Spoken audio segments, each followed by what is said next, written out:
So this is a gate. It's pretty weathered. It's got a little metal frame on it. It's got spider webs. It was stained years ago. It's got a little bit of moss and everything up here. And I'm going to show you what I do to stain a gate like this. You can see we've already started. It's a really easy thing to do, and you don't have to get too picky when it comes to an old gate like this. You take a little bucket like this with a small paintbrush. I'm not even really going to take any of the blue paint or tape off of there or anything. We'll see what this looks like in a second here.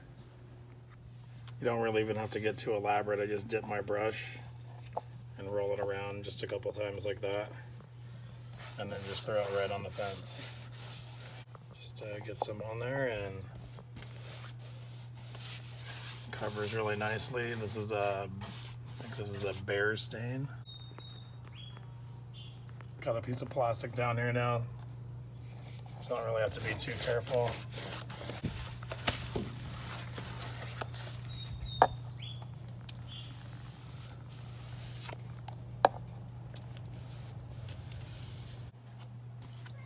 One of the tips I learned is if you're next to a house or anything like this, that you don't really need to tape it off, especially if you have just a little bit of room.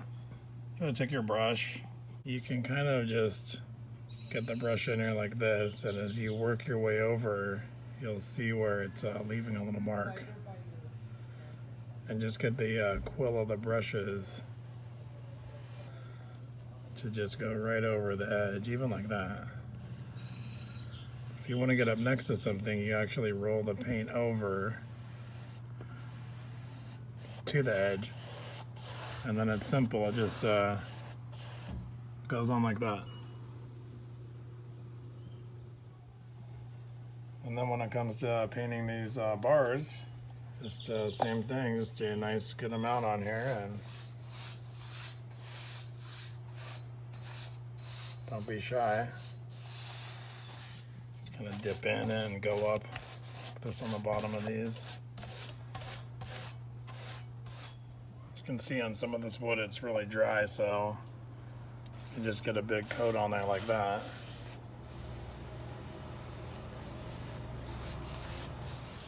Just keep working your way around. Sometimes I like to go and get the trim done.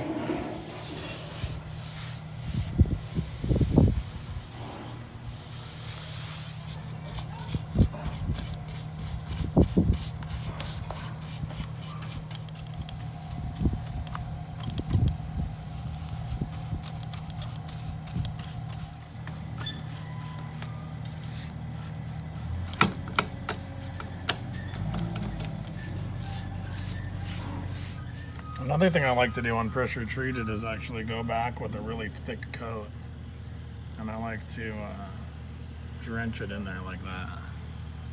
Right, filled in, they have like an air pocket behind them.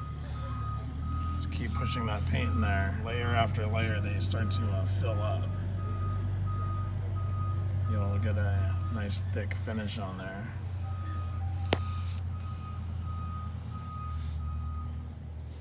If you have a paint bucket like this, I'll usually hold this in one hand and dip right out of this.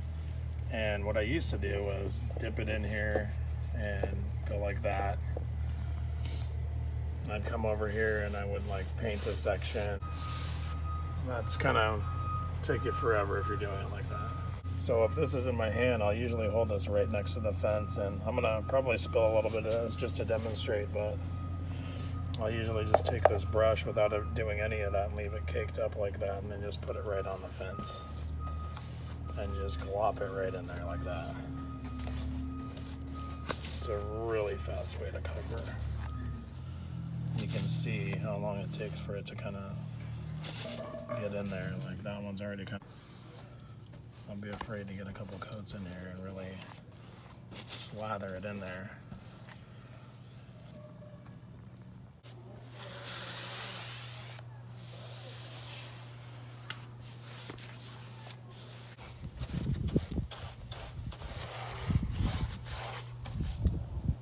you run into a knot hole like this, just drench it.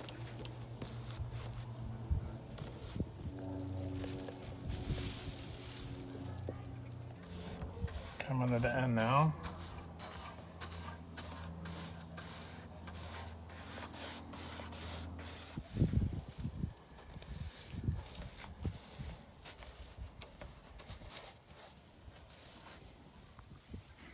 Here we are, just a couple minutes later.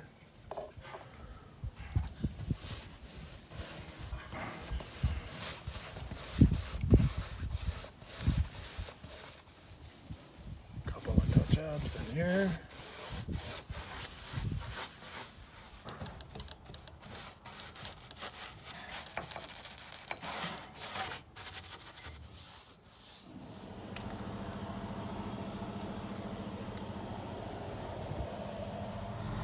Give it a nice little finish.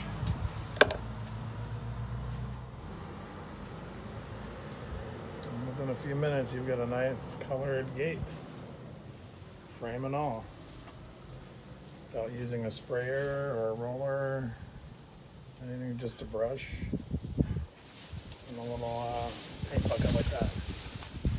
And believe it or not, you can do the same thing here. See the difference. And eventually you can do your whole entire fence. Like so.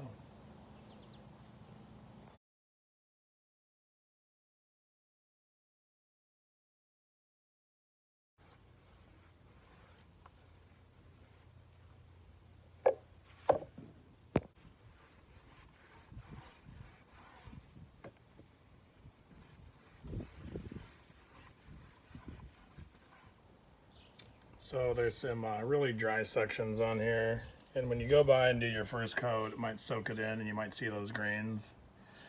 And then on the second coat, you might start to see them fill up. So kind of you can see the absorption right here.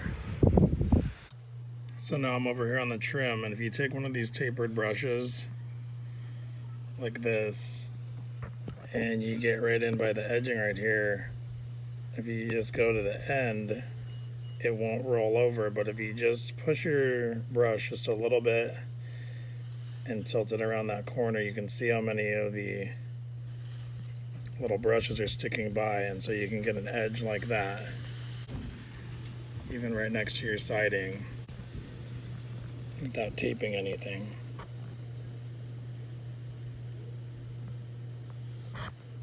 And still get really nice coverage without getting any paints on the house.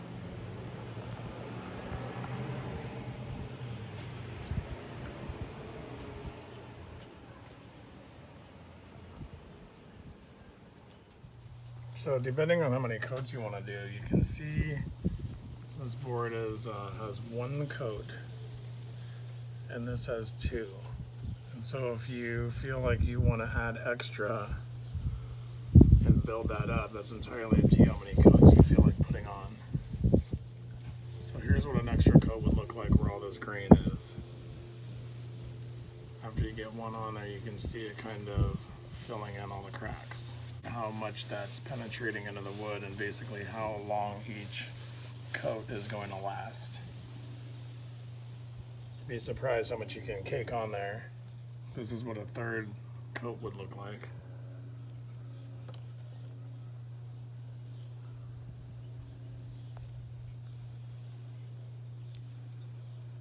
Gives you an idea how much you can push into that grain. You can fill all that in and just, so you can see the difference where you just get down with other grain. Just keep adding as much as you want. Also start soaking it up. Usually just let it flash off for a few minutes and you can go right back and put more on.